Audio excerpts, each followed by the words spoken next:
You're listening to Fox Cities Murder Mayhem, your bi-weekly dose of true crime history in a small rural community of Wisconsin.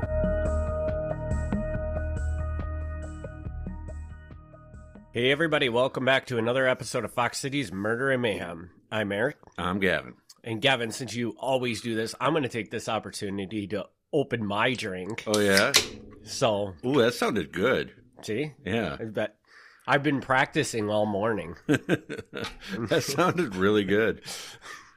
So, we are back again. The audience should actually know what we're talking At about. this point, Gavin probably. actually brought the episode he was supposed to bring today, and we are going to be talking about somewhere in the death penalty. I can't remember where it was. It's the Menominee Reservation. And the death penalty. Death penalty. So, take her away, Gavin. So this is kind of there's two different things that happen in this episode, and they're related. And the episode, I think, would have been good even with just the second part, which was the part that I started with. But the first part makes it even more odd, I think.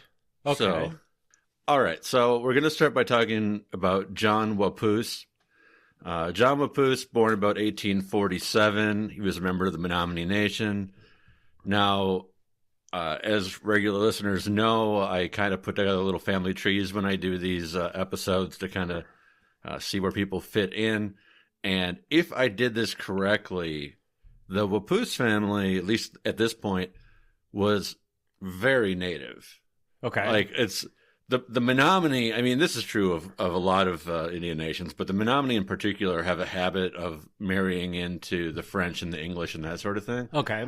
The Wapoose family apparently was not like that. Apparently they are like, no, we're not part French. We're straight up Menominee. So, okay. And did they not really adopt any American and French culture as well? Well, would you say, or it must have to some point since the guy goes by John. I suppose. But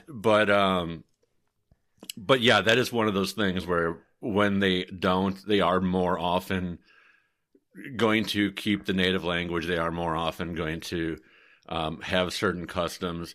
The Menominee, the vast majority of them are Roman Catholic, Okay. but there are some who kind of resisted that. I don't know if the Wapoose family fits in that or not, but. And none of this really matters. I find it interesting when they don't have like the French mixing, because the French were all over the place. But so my other question with this is, we're going 1847. So that's just where he's born. That's just when he's born. So we're going to go a little more recent than that. Okay, so you'll probably get to this, but what area are we? Because obviously the Menominee moved around a lot through history. Are we? I wouldn't say that actually. Because I thought the Menominee were at one point in time in Kaukauna. Yes, they were. No, you'd be correct. Okay. They did move, but they didn't move in the same way that other.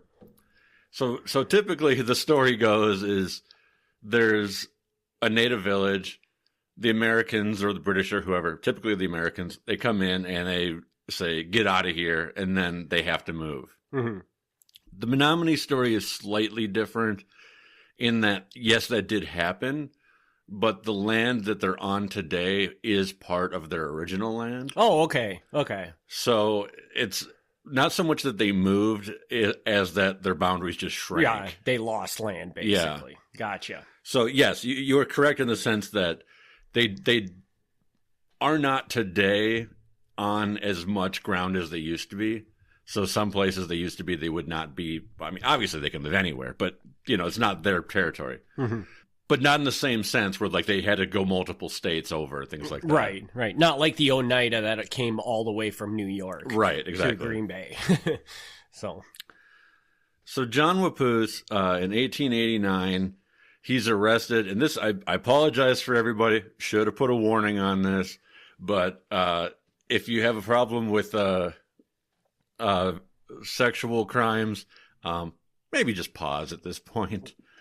Fast forward 10 seconds. Fast forward. So John Wapoose is arrested for assaulting his 16-year-old daughter. Ooh. I write assaulting. I'm being polite. you'd know what he did. Okay. He was represented at trial by Jerry Whiting Hazelton, who, today not like well known, but at that point in time was kind of a big deal. He had been a big politician in the state and knew President Grant, and he was a kind of a big deal. But, for our purposes, not important because nobody knows who he is now.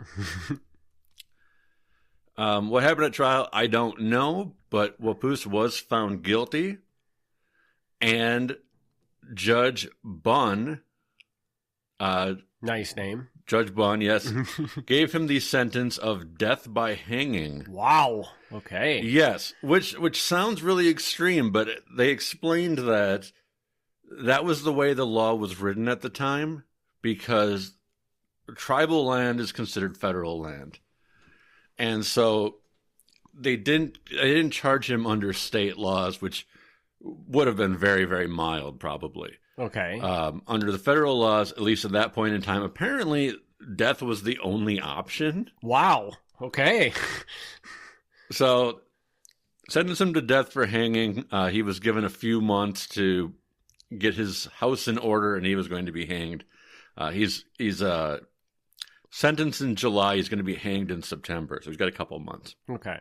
I am going to read this fairly long quote from the judge. Now, I actually trimmed this down a bit. There's more before and after it, but this is one of those classic flowery language things that we don't see anymore. So I wanted to kind of share this because I really enjoy the way that people used to talk.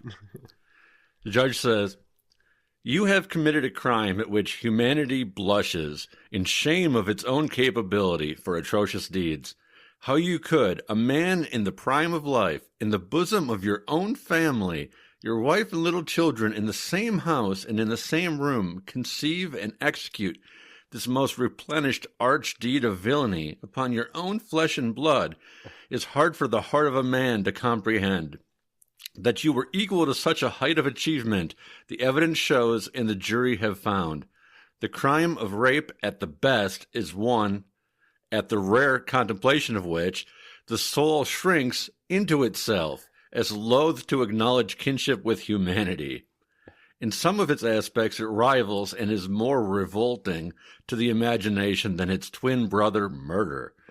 And the law under which you have been tried and are about to be condemned visits each with a like penalty.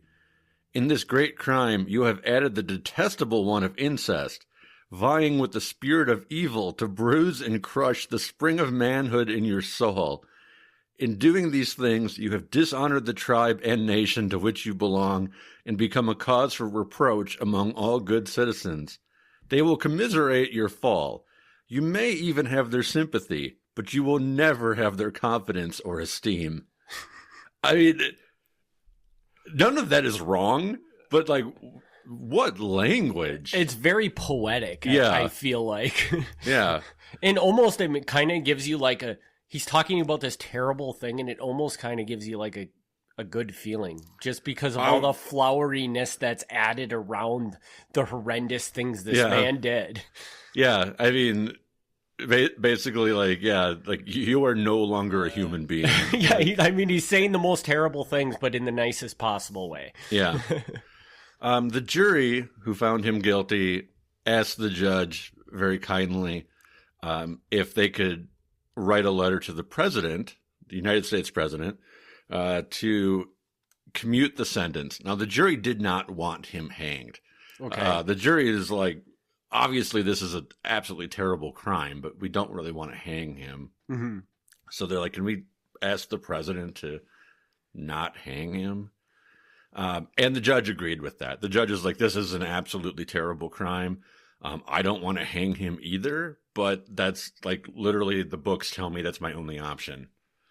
So now, do you have any idea why would the federal, like, was the federal law just never hardly used, that it was so brutal? I don't You know. Isn't that interesting? Because like you said, the states are much tamer. Mm-hmm. Why was the federal one so harsh?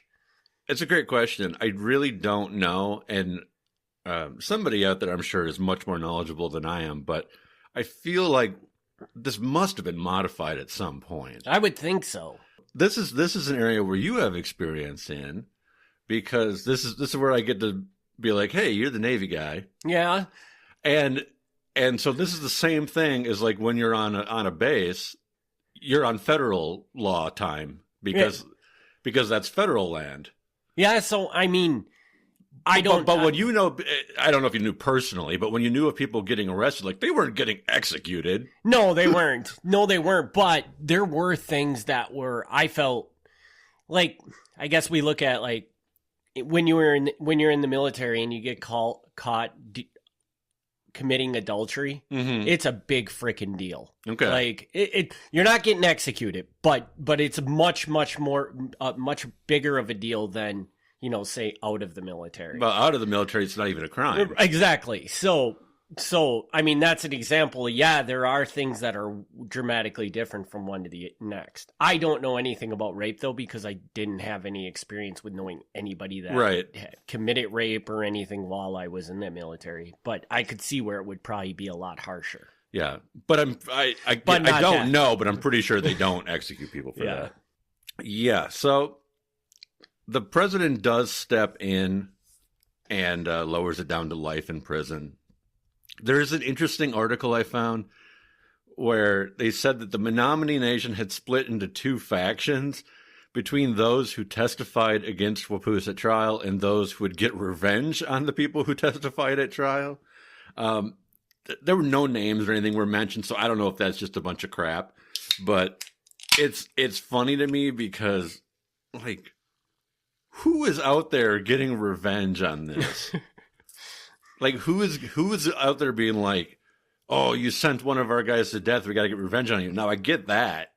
But for this particular crime, I can't imagine you're eager to go out there and defend the guy. Yeah, lots of people are going to be like, yeah, we'll let this one go. Because...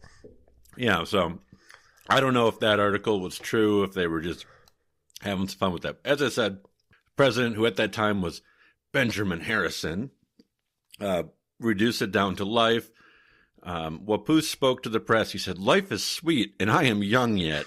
Somehow or other, I never expected that my sentence would be carried out.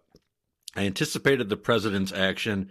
I could not reconcile myself to the thought that I should lose my life for a crime of which I am not guilty. Were it the case, I would certainly admit it. My innocence will yet be established, I have no doubt. And then I may safely expect to be pardoned." He was not pardoned. Okay. And he passed away in 1907 in Waupun prison. Okay, so when they put him away, they put him away. I was expecting you to come back and say they let him out in 5 years. It did not. Did not. Okay. All right. So that's the part that wasn't even in the original notes. Okay. One of this guy's children, this guy's name is John Wapoos. One of his children is James Wapoos, or Jim Wapoos, born in 1880 on the Menominee Reservation. He was about 10 years old when his father went away to prison. So how much he even knew I mean, obviously, you know your father at 10, but, didn't really grow up with his father around. Jim is really the focus of our story. His dad was just did not know that was part of it when I started this. Mm-hmm. Jim Wapoos meets Mary Dixon.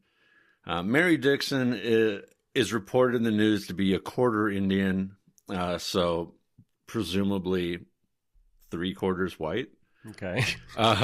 Good math. I mean, they didn't say that part. They just said quarter Indian, which the quarter Indian would be part Menominee. Mm-hmm. How they met is a bit confusing. Now, the newspaper reports this in a way where I don't think the timeline really works, but it's not super important. Apparently, they had coincidentally met in Milwaukee around 1910. Wapoos wanted to marry her, but he did not feel that he was financially capable of supporting her. So, waited a while, and then around 1913, he proposed to her at Juneau Park in Milwaukee, and she accepted. He still wanted to wait a little longer, didn't feel that he was ready to financially support her. He briefly moves to Minneapolis to go work as a motion picture actor. Okay. Now, I found nothing supporting this. Like, I don't think it's wrong. I think this is correct, but I didn't find like anything showing him as an actor. But in 1913, I don't even know what he would have been doing. Yeah. Radio? It could have still been movies, but they would have been mostly short, silent movies. A lot of people don't even get credited for those. So, okay, that would make sense, yeah. So, I don't know. So he does that, but apparently while he's gone, and a lot of this, again, taking this from the newspaper. I don't know how much some of this they kind of fluff it up.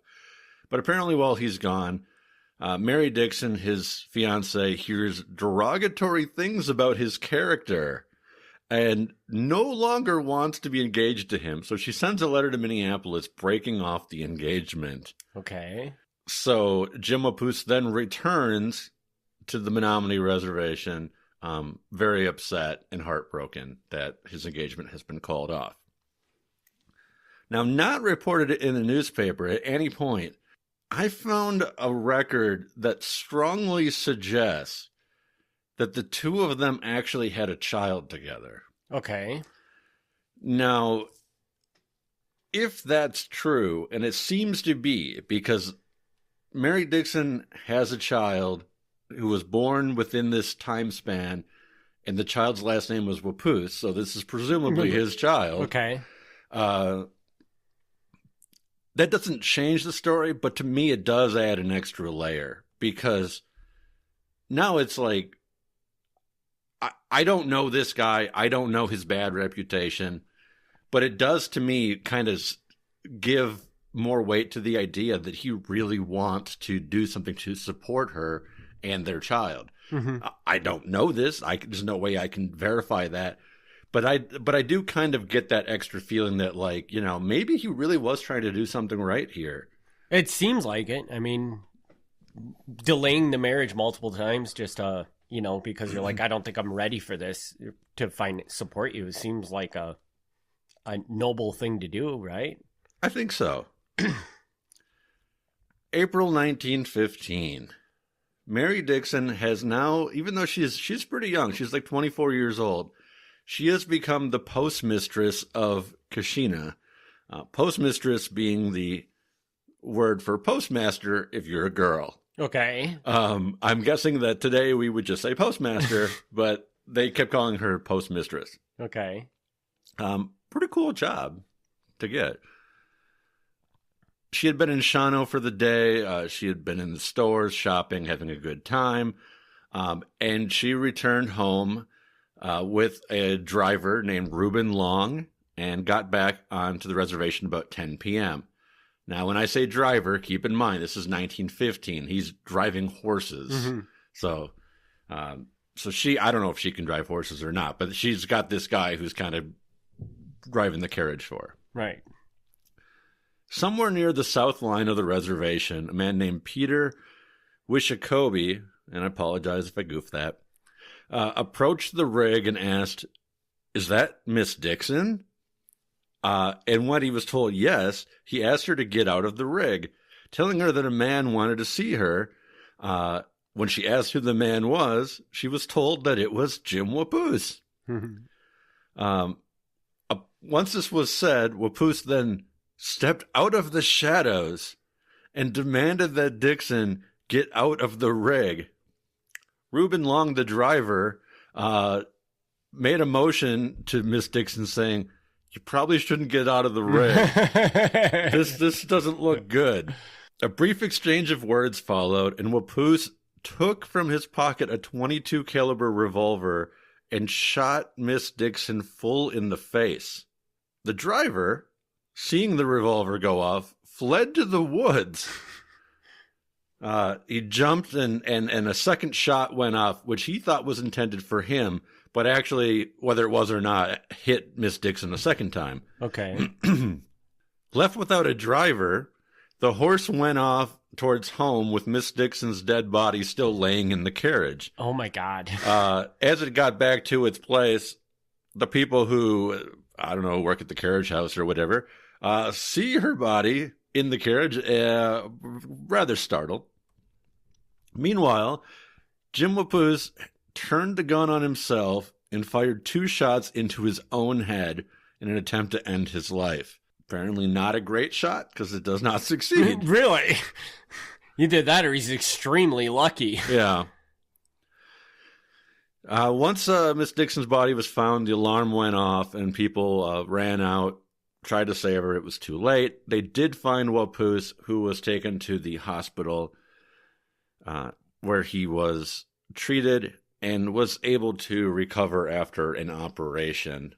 There is a photo that'll be on the website of his mugshot shortly after this, and his head is like all bandaged up. He looks okay. Like, I don't know how to tell, what damage has been done, but other than the fact he's wearing a bandage on his head, he looks okay. So I don't know exactly how he was trying to shoot himself. But did he just completely miss or just like scrape himself or something with? Yeah, I don't know, because it wasn't like, it wasn't like he shot his temple or something. Yeah, like it was. There's not like a big hole in his skull or anything like that. No. So I don't know what he was going for, but it didn't really do a whole lot. He was, in the hospital a couple days, but nothing permanent. Okay. After the operation was performed, he was brought to the Milwaukee County Jail. Now, keep in mind, this is on the Menominee Reservation, which is like up by Shawano. Mm-hmm. But he's brought to the Milwaukee County Jail, which sounds like a ridiculous place to take him, except for the fact that he's on federal land and the federal court is in Milwaukee. Okay. So he's brought to the Milwaukee County Jail to be held until he goes to the court. The newspaper said that he was generally seen as a bad character. They suspected that he had been involved in a mysterious disappearance of some ponies that had been stolen recently and was not welcome on the reservation. Okay. Maybe, I don't know. There's a lot of rumor about this guy having a bad reputation, but I don't know how true any of that is because none of that gets reported till after he's arrested. Yeah.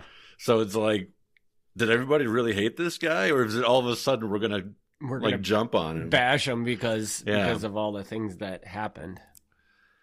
Yeah. Miss Dixon was well loved in the community. Everybody thought very highly of her. Again, this is the newspaper, so who knows? But that's, now they're saying nice things because she's dead. And they also point out that her brother was a man named Alex Dixon, who was known as Boney Dixon, who played for the Appleton baseball team. Ooh. So he was kind of a little local celebrity at the time. Nice. I don't know what the Appleton baseball team, they just said it was not part of the W1 League. I have no clue what the W1 League, this is early 1900s. I'm sure none of this stuff exists anymore. Wapoose was charged with murder, and it was advised not to plead guilty. That he was warned, if you plead guilty, we have to execute you. We don't really want to do it, but we have to. That's how the law is written. But if he pleaded not guilty, you might get life in prison if you were found guilty. So we have a little wiggle room here. You're best just not pleading guilty. So he pleads not guilty. But the next day he wakes up, he's in his jail cell, and he says, no, I know what I did. He calls his attorney and he says, change my plea to guilty. So he does that, and Judge Geiger sentences to death by hanging. Geiger says, the sentence of this court is that you suffer death. You will be taken by the marshal of this district and confined in the county jail of Milwaukee County until Wednesday, August 18th, which is about 2 months later, when between the hours of 6 and 9 o'clock in the morning of that day, you will be hanged by the neck until you are dead. For people who don't know, I probably should have said this earlier on in the episode, but the death penalty was actually outlawed in Wisconsin in 1848. When Wisconsin became a state, the death penalty was not allowed. So we've never officially had it. Okay. And so again, this is really kind of odd. There's only been the 2 people who were sentenced to death in Wisconsin, and their father and son. Shut up. So these are the only 2 people ever to be executed? Well, they're not executed. But they're sentenced to death. Okay. But the first one, he didn't get hanged. It got dropped. Right. There was one report where the newspapers, like, they reported that these were the only two, and then there was a follow-up article that said, actually, we think one happened on the Oneida Reservation one time. But the article was so vague. It said, like, it happened about this time. It didn't have any names mentioned. So I tried, and I could not verify that. So there might have been a third one. But pretty much, like, it's not a thing. Like, people were not regularly being sentenced to death. So apparently the reservations must not have been that violent of a place, because you would think anytime something on the reservations would happen like this, they would hit this same conundrum, right? Where they would have to execute the person because that's what the law said. You're right. So apparently, I mean, everybody should have been living on the reservations, I guess. Yeah. Wapoose asked to see a priest. The priest came and visited him. Don't know what they talked about, but, probably wanted to do some confession and things. They did petition the president, who at this time is Woodrow Wilson, and they said, hey, we don't really want to kill this guy. Can you drop this? While they were waiting to hear back from the president, Wapoose was worried that he was slowly going insane because of the bullet to his head. He felt that it was having some weird effects on him. So he called some doctors to come examine him in his jail cell. He attempted suicide originally, Mm-hmm. But then he said one of the bullets they weren't able to pull out during the operation, and it was producing pressure against his brain, and the constant headaches and terrific pains were slowly driving him crazy. He says, I know I am not in my right mind at present. I have continuous feeling one receives when striking his head against a wall or produced by a fall. My mind is not clear, and everything appears hazy to me and looks to be cloudy. I don't know what they did about that, but word came back from President Wilson, and Wilson said, yeah, we don't really want to hang you. So instead, he was sentenced to serve out his life in Leavenworth Prison. He was forced to sign a paper saying that he would never seek parole. We will give you life in prison if you agree that you will never try to be paroled.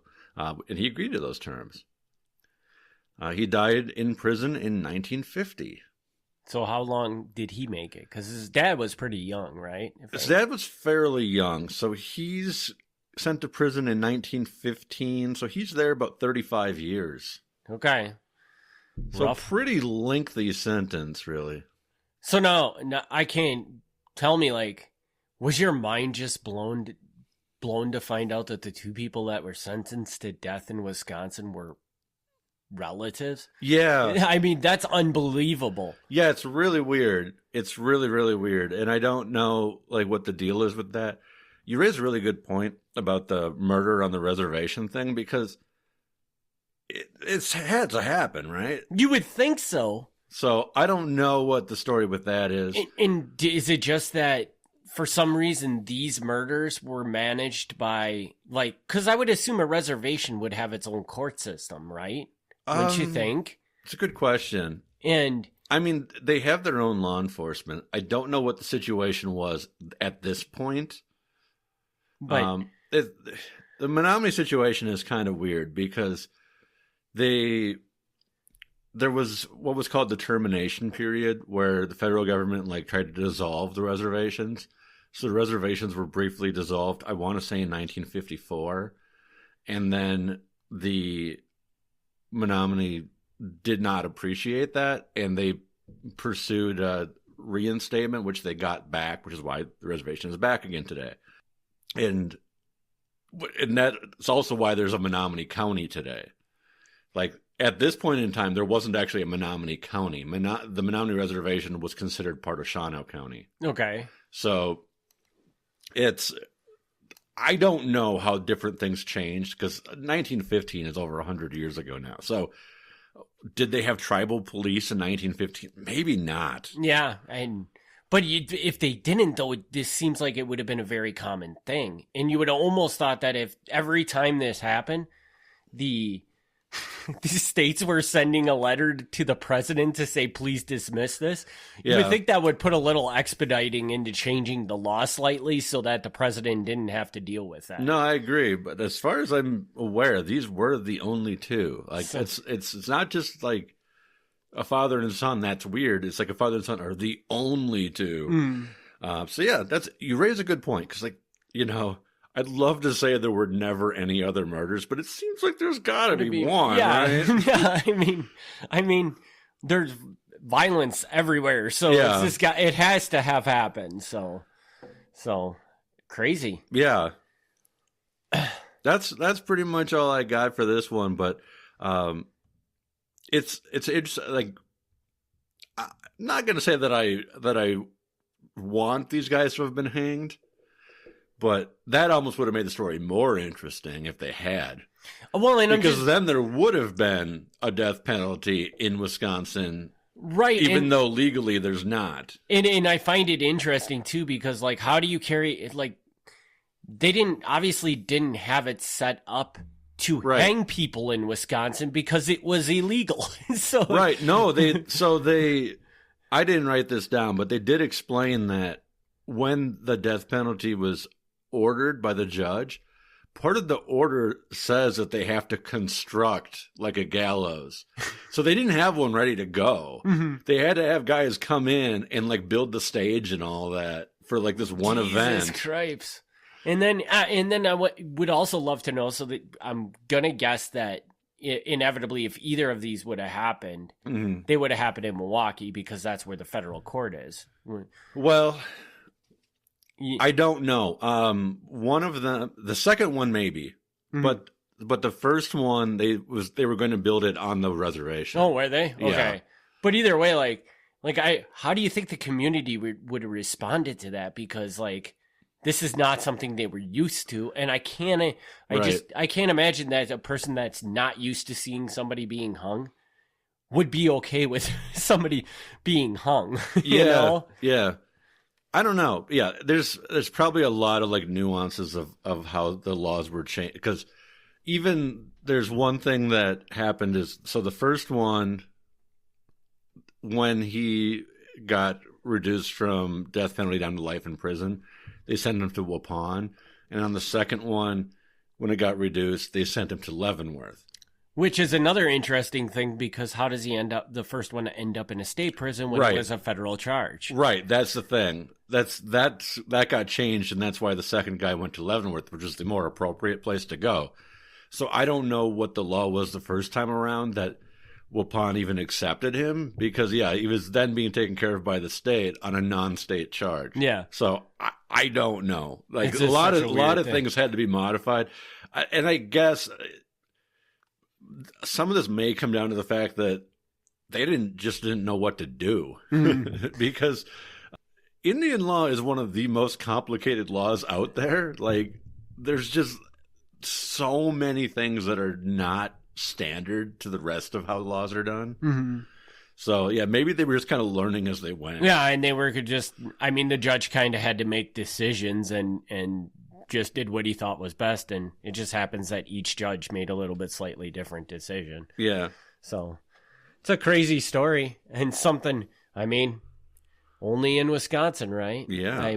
Yeah. So cool. All right, well, do you got a sneak peek into anything else that's coming up?